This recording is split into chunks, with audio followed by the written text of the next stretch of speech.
Alors, on va reprendre Bezrat Hashem, le Pardes Kohanim, le char 22, et ce fameux chapitre 4 qui est très complexe et que nous allons essayer de terminer aujourd'hui.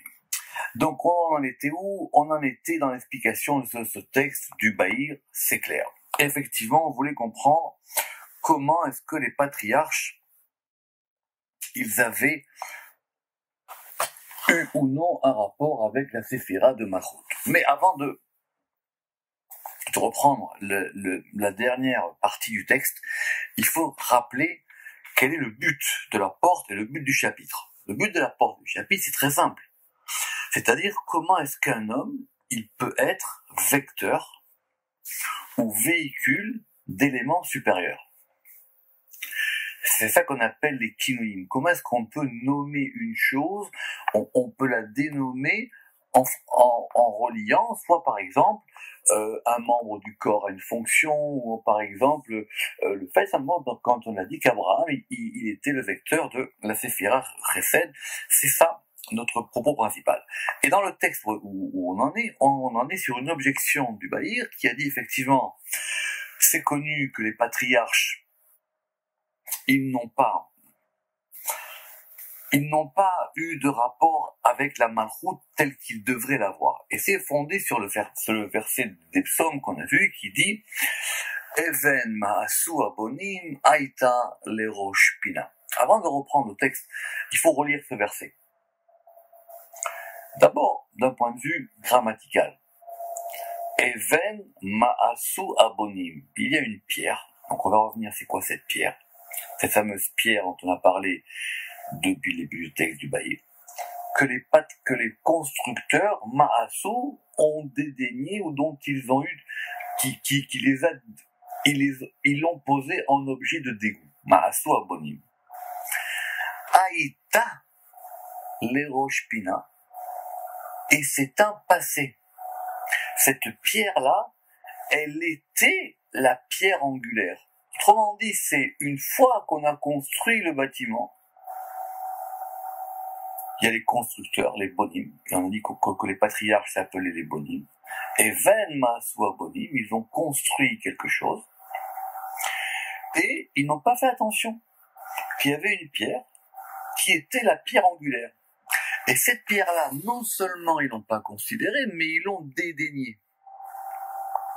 Donc c'est comme si une fois que tout est construit, on se rend compte qu'il y avait quelque chose qui était au centre.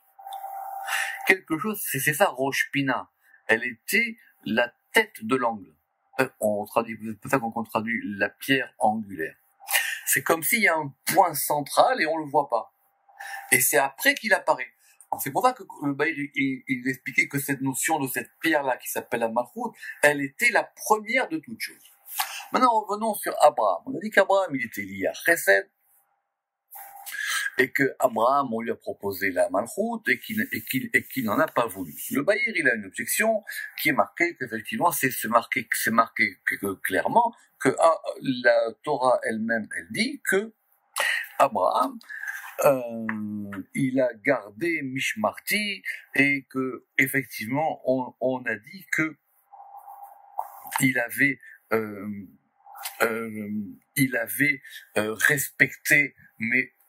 respecté mes enseignements. Alors, on avait dit que pourquoi est-ce que, quand on a dit ça, le Bahir, il a dit, si vous vous souvenez, que c'était le Chesed qui parlait. Pourquoi? Parce que dans le Chesed, il y a 3 degrés. Et effectivement, le Chesed aussi peut influer sur la Malchut. Mais ce qu'Abraham il a fait, il ne l'a fait que du Chesed par rapport à la Malchut, pas par rapport à la Malchut elle-même. Donc elle dit qu'il y avait 3 degrés dans chaque séphira, comme dans chaque élément. Il y a le degré qui est lié au degré du haut, c'est-à-dire d'où la chose elle provient. Et donc Chesed, ça provient de Bina. Et si vous en souvenez, c'était comme ça qu'on avait expliqué qu'Abraham, il avait fait Teshuva aux gens, il avait ramené des gens à la Torah, il leur a fait faire un repentir, un retour, et ça c'est lié à la Bina. Et que la Bina, et que normalement la Teshuva, c'est aussi lié au Chesed, parce que, en fin de compte, la teshuva, c'est le retour. Le retour, il est dans le bina. Mais la teshuva, c'est aussi un acte de chesed. C'est pour ça qu'on avait dit, ki yeminecha peshuta lekabel shavim. C'est ta droite, donc le côté droit de chesed, qui est déployé pour recevoir, pour accepter ceux qui reviennent. Très bien. Ça, c'était l'aspect le plus haut que le Bahir avait expliqué. Il y avait un aspect plus bas qui était le fait, c'est-à-dire c'est la chose là où elle va, c'est-à-dire comment est-ce que le chesed, il se déploie, c'est le fait de faire du bien aux gens. C'est pour ça qu'Abraham, il a donné à manger à tout le monde. Mais il y a un aspect intermédiaire qui est le chesed en lui-même. Et c'est quoi cet aspect? C'est effectivement d'être capable de donner du mérite même aux gens qui n'en ont pas. Et cet aspect-là, le Bahir le cite en troisième, alors que normalement, ça serait l'aspect du milieu. Pourquoi? Parce que c'est le plus dur. Et la preuve, c'est que quand Abraham, il a voulu intercéder pour les gens de Sodome, c'était ça ce qu'il voulait faire, c'est-à-dire donner du mérite à des gens qui n'en ont pas, ben il n'a pas réussi. Il n'a pas réussi, il y a une négociation, 10, 40, etc. Mais ça a pas marché. Et donc, on en est là dans le Bahir. Et c'est pour ça que maintenant le texte du Bahir, il est scrupuleux sur ce point-là, il fait attention à ce détail-là, quand il a dit, est-ce que c'est possible que Dieu ne savait pas cette chose-là? Que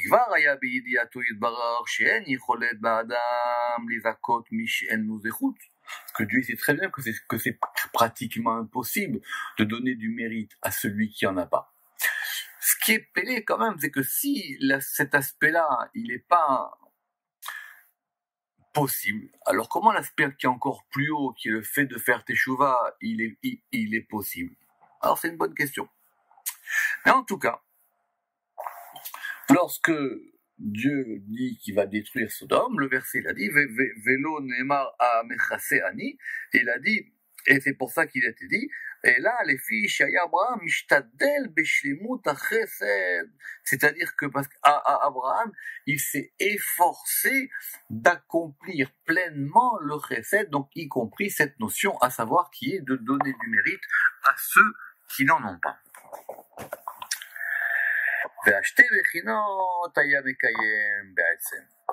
Et donc, et les deux aspects qu'il a dit, l'aspect le plus haut de faire teshuva et l'aspect le plus bas qui est de déployer le chesed, Abraham, il le faisait déjà.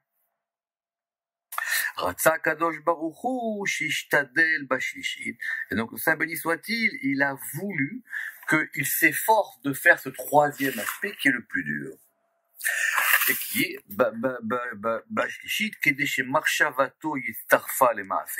afin que sa volonté qui était d'accomplir le chesed, et ben maintenant elle puisse s'accompagner d'une action, c'est-à-dire l'action de sauver les gens de Sodome, veishtalem chesed be'etzem, et qu'Abraham puisse s'accomplir dans le chesed en soi. Très bien. Qu'est-ce qu'il avait dit le Bahir? Il a dit qu'effectivement, on reprend, le texte il est au début, c'est ça, c'est très très très bien. Et la lettre photo. Et là, le Bahir, il avait dit, il avait ramené un enseignement qui est connu dans la Gemara, mais auquel il faut faire attention à la formulation. Qu'est-ce qu'on y a marqué là-bas? Abba letaer mesayin lo. Celui qui vient pour se purifier, on l'aide. On lui donne quelque chose en plus. On va l'aider. On va même lui donner une force en plus. Messaïa, c'est-à-dire qu'on le pousse, on lui donne une force. On va l'aider. Baletame patrinlo. Maintenant quelqu'un qui vient pour se rendre impur, on va pas l'aider à faire des mauvaises choses. Patrinlo, on lui ouvre. On lui ouvre. Ça c'est à peu près dans le même langage, c'est expliqué comme ça dans la Gemara. Alors le Bahir il dit, mais ça veut dire quoi, mai patrinlo?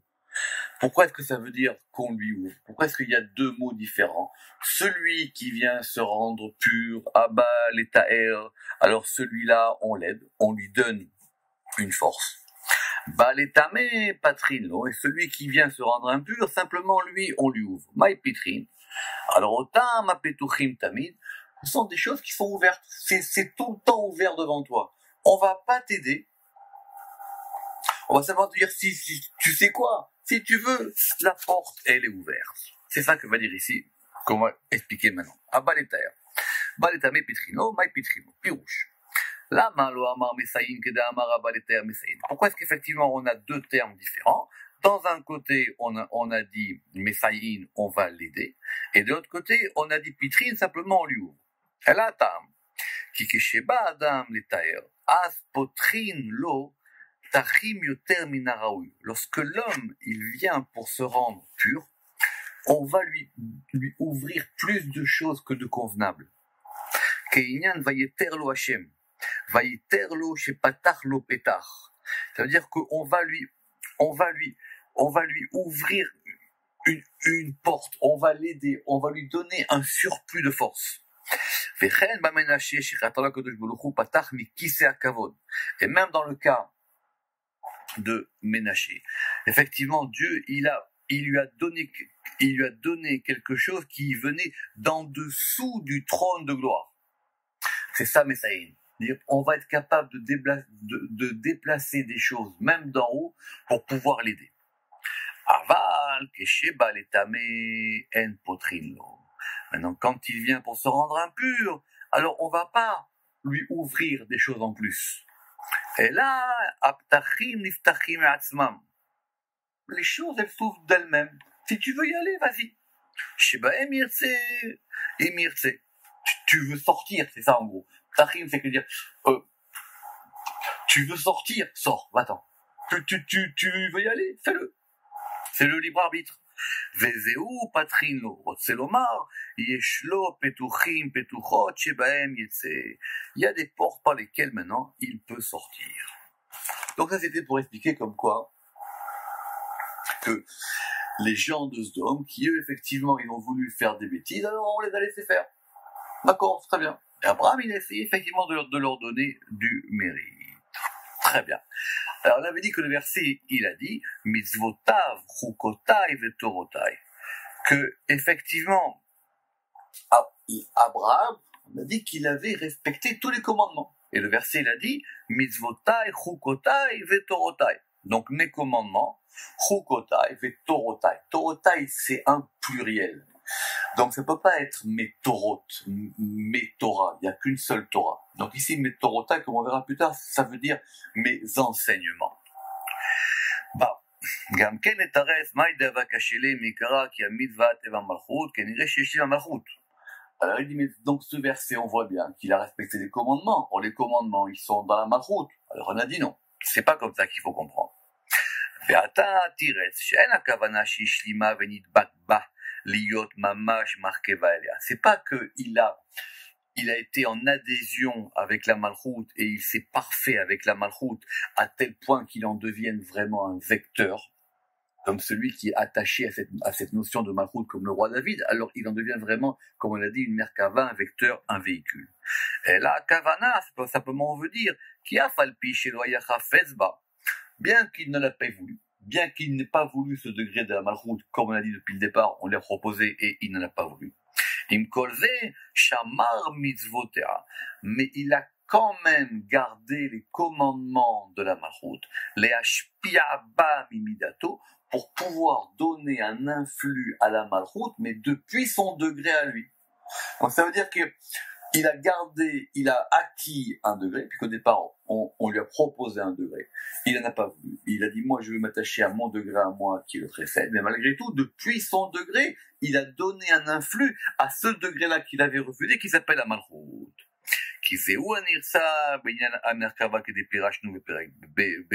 Parce que c'est effectivement ça, qu'effectivement, il y a la possibilité d'influer sur ce degré, même si on n'est pas du même, comme les sphirotes, elles sont liées entre elles, c'est possible aussi que la malchoute, elle reçoive quelque chose de chesed, comme on l'a expliqué dans le chapitre 3, et on y reviendra tout à l'heure, parce qu'on avait dit qu'effectivement, il y avait 5 degrés, il y avait 5 moyens, c'est-à-dire c'était la malchoute, il faut revenir dans le chapitre 3, c'était la malchoute par rapport au fait et ses parures. La deuxième, c'était la malchoute par rapport à Yesod par rapport à Yosef. Le troisième degré, c'était la Malchut par rapport aux trois séphirotes, c'était par rapport à Abraham et Yitzhak. Le quatrième, c'était par rapport à Yaakov. Et le cinquième, c'était par rapport à Moshe. Alors, maintenant le Beir dit quand même, il y a marqué dans le verset là-bas, Torotai. Pourquoi il y a marqué Torotai? Et là, Afilu Oraot ou Pilpulim. C'est-à-dire qu'Abraham, il a respecté les enseignements et les commandements, même dans leurs plus petits détails. Donc, le Torotai là-bas, ça veut dire la Shon Ora, c'est-à-dire des enseignements, des prescriptions. Et qui sont venus même après, comme on a dit plus tard, par exemple, que Abraham, il respectait même le principe des Hérouvé Tafshilin. C'est quoi les Hérouvé Tafshilin? C'est une manière qu'on a où on va mélanger deux plats ensemble qui vont nous permettre, par exemple, de cuisiner Yom Tov pour Shabbat. Alors, c'est une bonne question en général aussi. Vous savez qu'on dit que les patriarches, ils respectaient la Torah, alors que la Torah était pas là. Disons que ils ressentaient cette chose-là. Mais en tout cas, même dans le cas d'Abraham, où on dit qu'Abraham, il a respecté même les plus petits détails, ça ne veut pas dire qu'il était lié à la Malchut. Très bien. Alors, on va terminer maintenant ce Bahir avec un verset compliqué, évidemment, qui est un verset qui se trouve dans la Genèse, et qui fait partie des bénédictions que Yaakov a données à ses enfants, et de la bénédiction qu'il a donnée à Yosef. Et là-bas, on va retrouver aussi cet élément de cette pierre, cette fameuse pierre, la pierre de la Malchut, Even Israël. Et il y a marqué là-bas dans le verset, Misham Ro'eh, Even Israël. Et de là-bas, donc en parlant de Yosef, Ro'eh, il est alors Ro'eh, c'est le berger, c'est-à-dire celui qui conduit le pasteur. Et de là-bas, il va être le pasteur de Even Israël, de la pierre d'Israël. Uksha. Alors il dit, ce verset nous pose encore un problème. Ki misham rotzeloma, ça veut dire quoi de là-bas? De là-bas. Alors le début du verset, il a dit, pour ceux qui connaissent, Midé Avir Yaakov, depuis Avir Yaakov, la force de Jacob. Et la force de Jacob, ici, puisqu'on parle de Yosef, et que Avir Yaakov, on verra dans quelques-lignes, ça s'adresse à Yesod, ça s'adresse au fondement. Ou Misham Roé, et de là-bas, il va être le pasteur de cette pierre d'Israël, donc c'est donc la Malchut. Ve'even Israël, Rotzelomar, Nizun Mea Yesod, et ça veut dire que cette pierre d'Israël, elle est alimentée depuis ce degré-là, qui est le degré de Yosef, qui est le degré de Yesod. Le Targum, là-bas, c'est ce verset compliqué, il comprend que, et de là-bas, Misham Ro'el, et de là-bas, il est le pasteur de la pierre d'Israël, c'est-à-dire que ce que Zan, c'est de Yosef qui va donner la subsistance, la nourriture, Zan Havahan ou Banin, c'est lui qui donne à la nourriture aux pères et aux enfants. Alors, s'il en est ainsi, Nimsa lefize aya Yaakov merkava la malchut. Alors, s'il en est ainsi, donc on voit bien que celui qui est le vecteur, la merkava de la malchut, c'est bien Yaakov. Puisque le verset, c'est Yaakov qui parle à Yosef. Et il dit que de ce degré de Yaakov, de Avir Yaakov, Misham Ro'eh Ben Israël, c'est de là-bas que la pierre d'Israël, donc la malchut, elle est nourrie. C'est de là-bas qu'elle reçoit donc son influx. Donc c'est là-bas, donc c'est bien le véhicule. Avec Hachem, et donc ça, on revient à une difficulté qu'on a. Vehu de Amar, Shiu Merkava la Tiferet, qu'on a dit que non, Yaakov, il était lié à Tiferet. Normalement, on dit que Yaakov, il est lié à Tiferet. C'est une excellente question du Bahir. Parce que dans les Tikkun HaZohar, c'est pas clair non plus. Quand par exemple on prend les prières, On dit Abraham, il est dit à Chesed, c'est la prière du matin, on comprend que le matin c'est Chesed. On dit que Yitzhak, il est lié à Gvura, il fait l'après-midi c'est là où on a besoin de plus de force, quand le soleil commence à décliner, c'est la prière de Mincha, pas de problème. Mais la prière de Harvit, en quoi est-ce qu'elle est liée à Tiferet, si Yaakov il est Tiferet? Tikkun Zohar là-bas, il dit mais pas que la prière de Harvit, c'est Malchut. La prière de la nuit, c'est la Malchut. Alors c'est une bonne question. C'est vrai qu'on dit en général Yaakov il est Tiferet, mais on a vu que Yaakov normalement il aurait dû être Malchut, simplement il a pas eu le choix vu qu'il venait après Abraham et Yitzhak, comme ça il a dit le Bahir, que d'être l'équilibrant entre Abraham et Yitzhak, entre Chesed et Gvura. Voilà la question. Ve'amar Misham. Alors il a dit, c'est parce qu'on n'a pas compris dans le verset, c'est quoi ce Misham? Ça provient de là-bas. Si on lit le verset littéralement Avir Yaakov Misham, on voit tout de suite, on pense que le Misham s'applique au segment de phrase qui est avant, c'est-à-dire Avir Yaakov. Je dis Misham, c'est un autre degré. C'est quoi cet autre degré, le Misham? Ça veut dire quoi depuis là-bas? Rotzelomar, Tzedek Elyon, c'est d'un degré qui s'appelle Tzedek Elyon. Alors, tout le monde connaît la notion de Tzedek. Tzedek, c'est la justice. Et en général, effectivement, Tzedek, c'est lié à Malchut.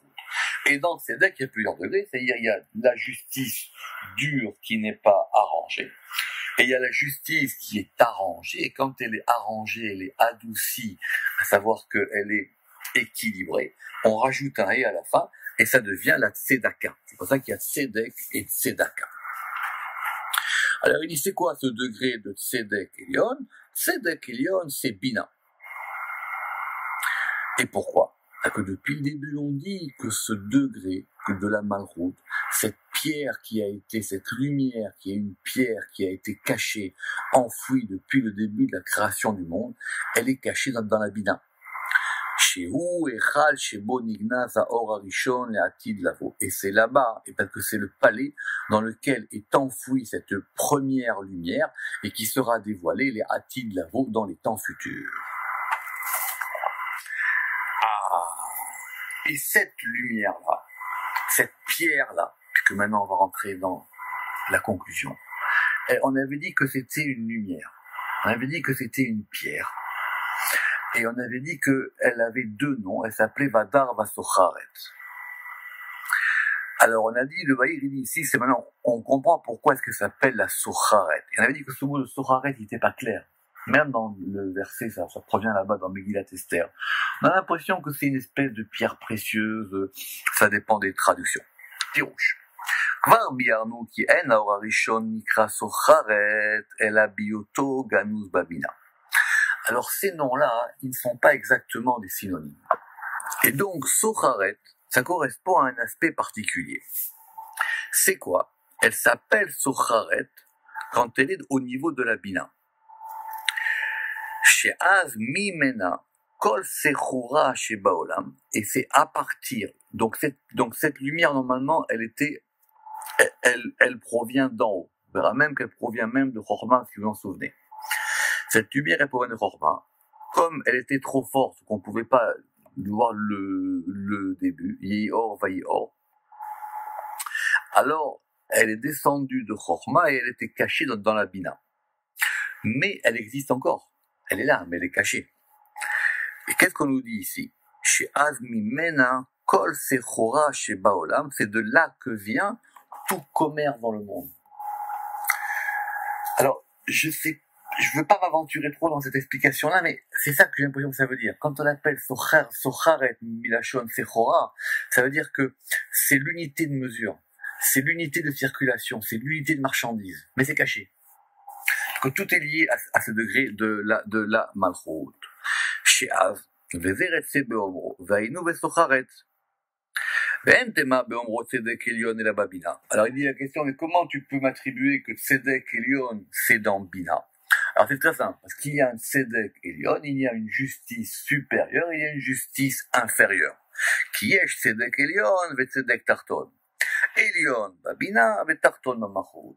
la justice supérieure, elle est liée à Bina, et la justice inférieure, elle est liée à la Malchut, parce qu'effectivement, ce sont deux mêmes degrés féminins, la Bina et la Malchut, le et d'en haut et le et d'en bas, et donc on pourrait effectivement leur donner le même nom en disant qu'il y en a un supérieur et un inférieur. Ve'ata yepirush misham roe. Alors ça veut dire quoi? Que de là-bas, roé, que de là-bas est dirigé du sens de diriger comme un pasteur qui dirige son troupeau, et c'est de là-bas qu'est dirigée cette pierre d'Israël.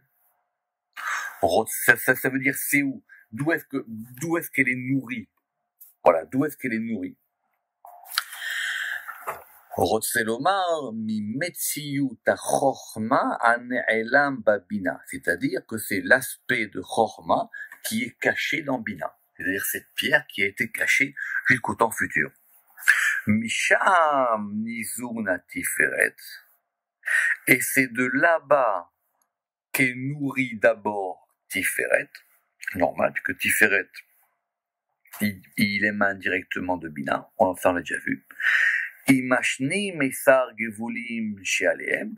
Et Tiferet, il est nourri avec ses 12. Vous savez que Tiferet, comme le Shemut Kevavke, il va se déployer en 12 degrés, ce qu'on appelle les Yud Bet Gevulé Alarson. Ça, on l'a vu plus haut dans le Bahir et dans le Sefer Yetzira aussi. Aya Merkava Yaakov, et que c'est Jacob qui a été le chariot de cette chose-là, et la preuve c'est qu'il a eu 12 enfants. Et ces 12 enfants, ils correspondent effectivement à ce 12 déploiements de Tiferet.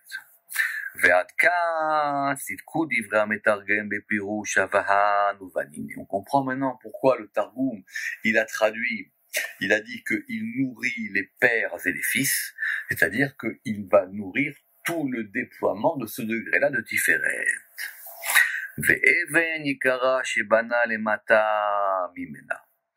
Et la pierre précieuse qui a été construite en bas à partir d'elle, c'est-à-dire celle qui est en haut, elle s'appelle Dar. Et donc on est revenu au point de départ du texte. Chazar el Rishon, shekol atzmo lo ba ela lefaresh milat dat dar ve milat socharet. C'était pour expliquer pourquoi est-ce que la Malchut, elle avait ces deux noms-là, qui s'appelaient Dar et Socharet. Socharet, si j'ai bien compris, c'est quand elle est dans la Bina, et Dar, c'est quand elle est dans la Malchut.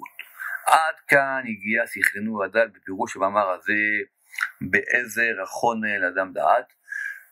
Voilà jusqu'où nous a mené le Ramagdi, notre intellect faible, pour pouvoir expliquer ce texte-là avec l'aide à Chonen le Adam Da'at, celui qui gratifie ou qui gracie l'homme de sa connaissance. Mais, conclusion donc, et du chapitre et de la porte entière. Ve'aklal ole midivre ha'ma'amar. Donc, qu'est-ce qu'il en ressort de tout ça? She'al yedei ma'aseh bnei adam, ya'aseh adam merkava la'achat min hasfirot. Que par ses actions, un homme peut devenir le chariot des séphirotes et des attributs supérieurs. Rappelez-vous que plus haut, il avait dit que les actions comptaient, mais il y avait aussi effectivement la nature de l'âme. Il fallait que ça provienne aussi, qu'il y ait une proximité. Abraham, il a dit, mon âme, elle vient de Chesed, je peux pas accepter la Malchut. Mais il dit ici, de ce qu'on comprend de ce texte du Zohar, que tout ça n'est dû que aux actions de l'homme. Et qu'effectivement, par les actions, on peut changer. Alors, on va terminer par un exemple extraordinaire, mais auquel il faut prêter beaucoup d'attention. Reprenons. Donc on a dit, Abraham, c'est le vecteur de Chesed. Tout le monde connaît ça. Mais ce texte du Baïr nous a dit qu'attention, il aurait pu être Malchut. Et c'est ça qu'on lui a proposé. Très bien. Mais on va trouver un exemple encore plus frappant. C'est quoi cet exemple encore plus frappant? C'est l'exemple de Hanor. Tout le monde connaît Hanor. C'est un homme qui a vécu dans la génération d'avant le déluge et il est mort jeune. qu'il a car et parce qu'il a été pris. Le Zohar, il a expliqué pourquoi parce que le Zohar, il a dit, il vaut mieux cueillir une fleur tant qu'elle sent bon, plutôt que d'attendre quand elle va sentir mauvais. Autrement dit, Dieu a dit, je préfère lui le prendre tant qu'il est encore parfait, plutôt que si ça continue, il fera des bêtises. Mais en tout cas, ce Hanor-là, sur lequel il existe une grande littérature, et évidemment, qu'est-ce qui s'est passé? Il a été pris au ciel directement. Et, il faut être clair, en général, on dit qu'il est devenu l'ange, même tête, l'ange Métatron, mais c'est pas aussi simple que ça. D'abord, on devient pas un ange, première objection. Un homme, il devient pas un ange. Et deuxièmement, si les anges, ils ont été créés déjà depuis le lundi, comme c'est marqué. Donc, cet ange-là, il existait déjà avant. Donc ça, on va comprendre ça. Mais en tout cas, qu'est-ce qui a fait que cet homme-là, qui s'appelle Hanor, il puisse devenir maintenant associé à ce degré. C'est ça qu'on va comprendre aujourd'hui. Simplement, on reviendra après, que Hanor, il est devenu le chariot de l'ange même tête. Il n'est pas devenu l'ange même tête. Exactement. Et alors, qu'est-ce qu'on a dit? Il y a un midrash qui dit, Amrou, chez Zachal à Madregaï, comment est-ce qu'il a mérité ça? Qu'est-ce qu'il a fait pour mériter ça? Et on nous dit quelque chose d'étonnant. Mitaam, chez Tofer Manalim Aya. Il était cordonnier. Il cousait des chaussures. Ubechol nekeva. Nekiva ve nekiva. Sheaya noke bamelcha. Et pour faire des chaussures, il faut coudre. Donc il faut faire des trous. Donc il avait un poinçon. Et avec chaque poinçon, chaque trou qu'il faisait dans les chaussures qu'il était en train de coudre, Ayam et Varer Sorer Gavoa, il faisait une bénédiction pour la nécessité de l'en haut. Et le Midrash dit, et il disait, Baruch Shem Kevod Malchuto Leolam Vaed, béni soit, c'est la deuxième phrase du schéma, Baruch Shem Kevod, béni soit, Kavod, l'honneur, Malchuto, de sa royauté, Leolam Vaed, pour le monde et pour ce qui va venir après. C'est tout. Il a mérité ça uniquement en cousant des chaussures. Qu'est-ce qui s'est passé dans ce fait-là, de faire des trous dans les chaussures et de coudre? Très bien. Il y a toute une littérature là-dessus qui explique, non, c'est une métaphore, c'est ci, c'est ça, etc. Alors Rama qui va dire, voilà. Ki aya meyached la malchut anikra na'al עם התפארת על ידי כל הצינורות אשר לו, ולזה רמז הנקבות שאמר. Très bien. Alors il dit d'abord, qui connaît tout dans ça, que la malchoute, elle s'appelle la chaussure. Elle s'appelle Naal. Alors on va faire un peu d'hébreu, parce qu'il y a plusieurs termes pour indiquer une chaussure. Que là-bas, plus haut, on a dit des Mena'alim, et ici, on a dit des Na'al. On verra la différence qu'il y a après. Mais en tout cas, c'était pas des chaussures. Il s'occupait de la malchoute. Et il unifiait ce degré de la malchoute avec Tiferet. Effectivement, c'est ça l'union qu'il faut faire, malchoute et Tiferet. Aliédé kol atzinorot asherlo, et il faisait cette union par tous les conduits qu'il y a dans Tiferet. Autrement dit, il assemblait parfaitement Tiferet et Malchut. Velazé remez anekevot shamar, et c'est ça, ces fameux trous qu'il faisait. Les trous, c'était des conduits qu'il établissait entre Tiferet et Malchut. Et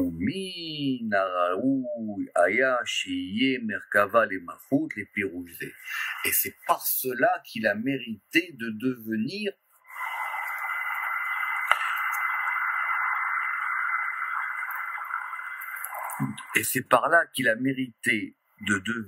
le chariot de la malchoute. Très bien. Il faut aller progressivement. Donc on a dit, lui, ce qu'il a fait, c'est qu'il a arrangé la malchoute. Donc, comme il a arrangé la malchoute, il aurait dû normalement devenir, lui, le chariot de la malchoute. Omnam.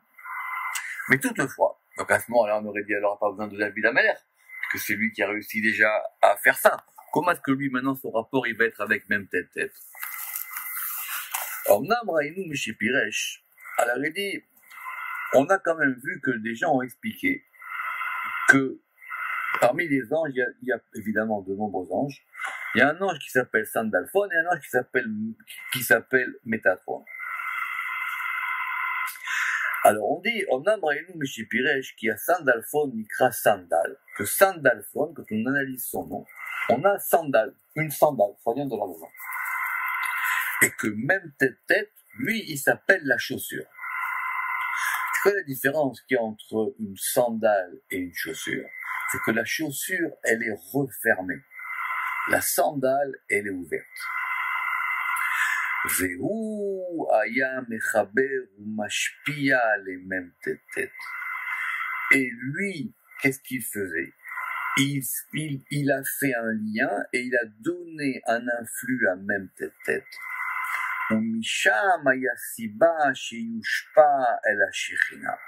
Et c'est de ça qui a causé que même tête, il donne un influx à la Shekhinah. Et c'est pour ça qu'il a mérité, lui, de devenir le véhicule, non pas de la malchoute, mais de même tête. Mida keneged mida. Mesure pour mesure. Comme il a influé, comme il a donné un influx à celui qui a donné, alors lui-même, il est devenu le chariot de cet influx. Et c'est pour ça qu'on a dit qu'il cousait des chaussures.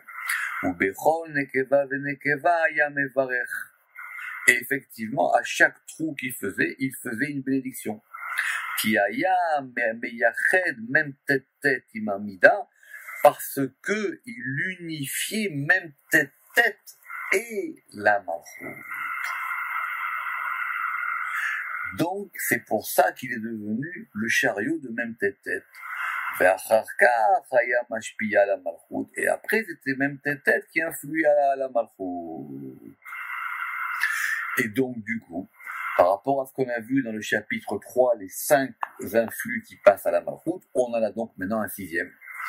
Veine Zohi Bechinat Shishit la Merkava. El Chamishat Avechinot Aniskerot Leaïd dans le chapitre 3, et donc il y en a une de plus, il y a aussi 1 degré de même tête. Ou Beïnyan Chanor ou même tête. Et maintenant, évidemment, il est clair que ce sujet de Chanor et même tête, on ne peut pas le traiter comme ça aussi succinctement. Mais pour ça, on aura besoin de passer par tout un tas d'introductions et de compréhension que nous expliquerons. On verra ça dans la porte des palais divins, Bezrat Hashem. Et là-bas, on expliquera à la fois cette notion de même tête, mais aussi Eliyahu Hanavi. Comment est-ce qu'un homme, il a pu monter et avoir une existence en haut? Dans le cas d'Eliyahu Hanavi, c'est encore un sujet en soi. Et effectivement, le rapport avec les anges. Et ça, nous l'expliquerons là-bas. Juste, on a donc terminé ce chapitre.